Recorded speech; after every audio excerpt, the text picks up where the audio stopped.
Good morning, friends. So, welcome back to my channel. So, today we are going to learn about transmission media. So, it is somewhat more important topic on data transmissions, right? So, let's begin. So, what is transmission media? So, I hope you know what is transmission media. In day-to-day life, daily we are communicating with friends, relatives using mobile phones. So it is a type of communication, that is wireless communications. Using mobile phone, daily we are talking with some relatives, friends, or maybe uh, some persons, okay, using wireless transmission media. So a transmission media is a device for a transmitter as well as receivers. So it is a communication channel between sender and receiver, right? So the main functionality of transmission media is to carry information in the form of electrical bits, either in wired medium or it may be wireless mediums. So we are going to talk about wired and wireless mediums. Okay, first we will discuss about what are all wired medium, and then later we will discuss about wireless medium. Okay, so right, so it is a physical path between the sender as well as the receivers. Okay, so it is it uh, presents, it functions on the physical layer, as we have discussed seven layers in previous class. That is a application layer, presentation layer, session layer, then transport layer, network layer, data link layer, and finally we have physical layer. That is starting from seventh layer to, and the ground layer is physical layer. That is the first layer. Okay, so this transmission media functions on physical layer, that is conversion of bits, that is binary informations, zeros and one. That is the lowest layer of OSI layer model. Okay, so transmission media contains two types. One is wired media, another one is wireless media. Okay, so we will talk about wired medium as a guided media and wireless medium as a unguided media. Okay, right. So here is the structure of transmission media. So a transmission media contains two types. One is wired media, or we can say as a guided media. Another one is unguided media, we can say as a wireless media.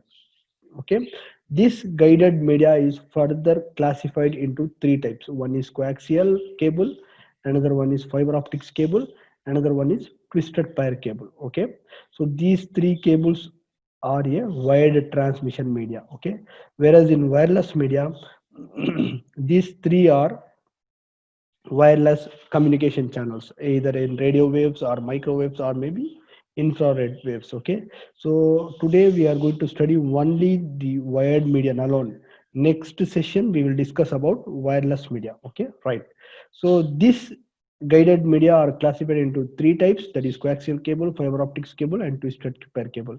This twisted pair cable and coaxial cable are further sub-classified into two types. One is baseband, another one is broadband for coaxial cable.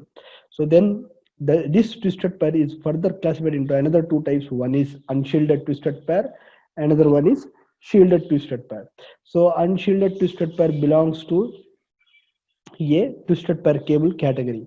Similarly, this shielded twisted pair belongs to a twisted pair category. Okay, right. So here are the example of twisted pair cable. That is first cable that is in guided media. Okay, so a guided media is a physical medium which transmits signals from source to destination. It is also known as bounded media. Here are the example of guided media, that is twisted pair cable. So this one is a twisted pair cable, so coaxial cable, and this one is a coaxial cable. Nowadays what we are using in our home for dish line cables or cable line or maybe a DTH. So this cable is used for TV signals and all. Okay, right. And finally we have optical fiber cable. So this one is a optical fiber cable, which one is more costlier as well as high speed for data transmissions, right? Let us see in depth about these cables. Okay, right. First we will see about twisted pair cable. A twisted pair cable or literally a pair of insulated wires that are twisted together. While this does help to reduce outside noise, okay. So this twisted pair cable has a wire to reduce crosstalks. Why we are twisting, okay, why we are twisting? Because while transferring data from source to destinations, there may be a chances of crosstalk. In olden days, while we are talking on mobile phone or telephone, there may be some disturbance of noise, or some persons will talk while we are communicating with relatives or friends. Our communication will automatically redirect to some other person, or some other crosstalk will interference in between our communications, right? So to reduce this crosstalk, we are going to twisted the cable, okay, right? So there are two types of twisted pair. One is UTP, another one is STP. So unshielded twisted pair, shielded twisted. Let's see what is unshielded twisted pair and what is shielded twisted pair. So unshielded twisted pair can be used to transmit both data and voice simultaneously, okay. It has some categories for data transmissions. Nowadays we are using this unshielded twisted pair for Ethernet, security cameras, or maybe mobile phones, or we can combination of these three also, okay, right. So this unshielded twisted pair has some colors. This unshielded twisted pair has some color pairs for identification purpose, okay, for conductors, for like mm, brown white, green white, orange white, blue white. So these are the combinations for identification purpose, right? Okay. So this unshielded twisted pair are very cheap in market and easy to install, okay. So it also helps to reducing electrical interferences or crosstalk, right? Okay. So what about shielded twisted pair? A shielded twisted pair is somewhat similar to your uh, unshielded twisted pair, right? So only the difference is it contains a metal foil sheet, okay, metal foil sheet or a branded mesh over the wire. I will show you an example, okay. So this electromagnetic this shielded twisted pair are highly prevented from electromagnetic noise, okay. So by using this branded mesh over a cable, this shielded twisted pair penetrate or and prevented penetrate and prevented electromagnetic noise, okay. So it also eliminates the crosstalk. So it is also faster when compared to your unshielded twisted pair. So the difference between unshielded twisted pair, the main difference between unshielded twisted pair and shielded twisted pair is the thickness of the cable, okay. I will show you, okay. So the thickness of the cable also differ, okay. It is more expensive when compared to your unshielded twisted pair. So here are the major difference between shielded twisted pair and unshielded twisted pair. This one is unshielded twisted pair, and here we have shielded twisted pair, okay. So twisted pair cable, if you see the two wires are twisted in helical form, okay. So why we are going to twisted means to reduce the crosstalk, okay, while data transmission from source to destinations. If you see here in shielded twisted pair, a mesh has used to cover the twisted pair, okay. Similarly, the thickness of the cable also differ when compared to UTP and STP cables, right? Okay. So next we will see about coaxial cable. A coaxial cable is commonly used by cable operators. As we know that nowadays in our home we are using dish lines. A cable operator has been used for data transmissions or maybe telephone transmission. Some of the companies, some of the ISP providers, they are all using telephone lines using this coaxial cable for long data transmissions, right? Okay, a coaxial cable contains a shielded and insulated copper wire cable that is used in computer networks to deliver cable TV series services to end users. Okay, these coaxial cables carry signals at a greater distance and are a good choice for weak signals due to their layered protections. Okay, so this coaxial cable is also used for CCTV installations, then cable operators or maybe ISP providers for data transmissions, right? Let us see an example. So this one is a coaxial cable, this one is a braided mesh, which helps to prevented noise or prevent from electromagnetic signals. This is a foil sheet which engages with braided mesh, and here we have a center conductor. This is a core conductor. Okay, say dielectric which covers dielectric to prevent short circuits.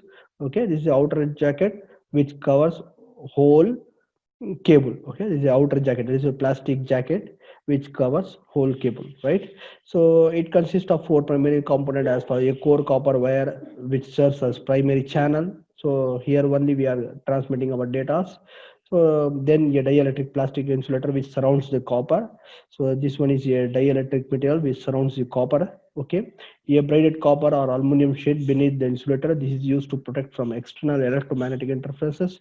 This foil sheet and braided mesh is used to protect the external electromagnetic interferences. Okay, so and finally we have the last layer, that is this layer, this outer jacket layer, which is made up of Teflon or plastic, is used to protect the inner layers from physical damages such as fire or maybe electrical damages or maybe a water. Okay, right. See about fiber optics cable. This fiber optics cable is made up of glass materials or plastic materials to transmit light signals from one source to another. Okay, so this cable is used to transfer data in higher data rates, okay, when compared to previous one. So it is made up of glass or plastic to prevent noise or to prevent electrical interferences. Okay, so since it is a uh, since it is made up of glass material, it prevents crosstalks. Okay, it prevents crosstalks. This fiber optics cable is used to transfer data for long distances with high speed data rates. Okay, so the fiber optics cable transfer a rapid pulses of lights. Okay, this the fiber optics transmission translates light pulses into binary values which can be read by a computer. Okay, let us see in depth about fiber optics cable. So this is the overview of fiber optics cable. Okay, so this fiber optics cable contains of 4 core. Okay, so here I have taken a single core alone, how the single core will looks like. Okay, so this core has a glass material. Okay, this one is a glass material. From here we are transmitting our laser lights. Okay, so to protect the light rays from refraction or reflections, we are using a uh, cladding to protect the light source. Okay, here to protect the cable we are using a coating material, that is plastic coating material. Okay, so to protect the wire from damages we are using a strength member. Since it is a glass or plastic, it is easily breakable. Okay, so for protection we are using a strength member to protect the glass and cladding materials. Okay, so to protect overall the cable we are using a outer jacket, that is the plastic materials or maybe a outer shield to protect the whole cable. Okay, so here are the real example of how the light rays travel along a cable. Okay, so in first example, that is here, if I pass a laser light at one end, the other end will be reflected immediate. Okay, so that is the main reason of your data transmission at one end, the outer will be the other end. Here the light passes at one end, the other end will be reflected. How the light will be travel along in a straight line. So the other example shows how the light travels on a inner surface of the core. Okay, how the light travels on the inner surface of the glass core materials. If I pass the light at one end, see here, either I can pass the light at a straight line, or I can pass the light in the form of spiral wave. Okay, helical form. Okay, if you see here, if I transmit the light rays, the light should be refracted, but here it won't refracted, instead it reflected back to the surface of the glass materials, and again it will reflected back to the above surface. Similarly, if I pass the light at one end, this light will tend back to in a zigzag form and reach to the destination. Okay, so right. So there are two types of fiber optics cable. One is single mode fiber, another one is multi-mode fiber. In single mode fiber, the thickness of the inner core is a smaller one, whereas in multi-mode fiber, the thickness of the inner core will be larger one when compared to your single mode fiber. Okay, first we will discuss about single mode. So in single mode fiber optics cable, it is mainly used for long distances and designed to carry signal with low transmission loss over a greater distances. Okay, so for example, we can use this fiber optics cable up to a 20 meters 30, 20 kilometers, 30 kilometers, or maybe a 50 kilometers. Okay, without the data loss. Okay, so since we are using a light wave transmission, so it can easily absorb your noise or crosstalks. Okay, so whereas in multi-mode we are using a multiple beam, that is multiple sources of light. Okay, let us see how these lights travel along this inner core. Okay, and we will see about multi-mode travel. Okay, so right, so this multi-mode cable are designed to carry multiple signals. However, this capacity comes with a loss of range. This multi-mode cables comes in two primary varieties. One is step index mode, another one is graded index mode. Okay, so this step index multi-mode cables are fed up with over a moderate distances. That is, it can travel in a straight line, or it can travel in a spiral in form. I will show you an example. Okay, so here are the single mode fiber, that is the thickness of the inner core has the way to travel only one sources of light. See here, whereas in multi-mode fiber, multiple sources of light will be travel on a inner core of the fiber cable. Okay, let us see a real example how the sources of light will be travel in a inner core of the wire. Okay, so I have one video. I hope you will understand clearly by seeing this video. Okay, graded index fiber. Okay, so a fiber is designed in which the refractive index of the fiber core is lower towards the outside and increases towards the center of the core. As a result, the average velocity of all light rays is similar, thus reducing model depression and increasing the bandwidth. Okay, so when see here, multimode graded index fiber. So here this one is a core, and here is I have a cladding. Okay, here I have a buffer, shield, and a outer jacket. Okay, so here alone I am going to transfer the sources of light. Okay, here I am going to transmit the laser beam. Okay, see here,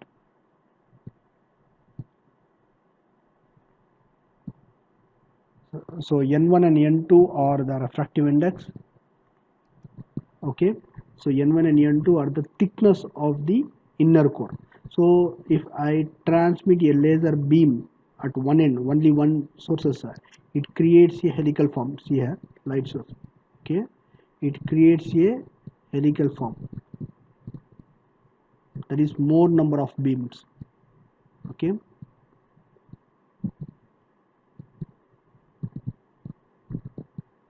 So this one is a core, this one is the thickness, and here is the point where I have to transmit my sources of light. See here, from here it will create three different parabolic light waves. Okay, so parabolic light wave means it creates three different sources of light. Okay, to prevent data loss, to prevent the loss of bandwidth. So hence this method is to create more number of bandwidths. Bandwidth means high speed of internet connection, high speed of data transmissions. Okay, here I have three different methods. Okay, if you see here, so this one is step index, since the light travels at one strikes at one end. So here the light will travel at one end and strikes and get back to the second end. So this method, and similarly it goes to third strikes. So this method we are seeing as a multimode step index. Okay, so this method creates a graded index, since more number of parabolic light waves refraction. Okay, so this method is a single mode step index alone, since we are using a only mode one light rays, right? Right. I hope you will understand, students. Thank you. If you have any doubt, please comment on my YouTube or ask personally on my WhatsApp number, right? Thank you, students.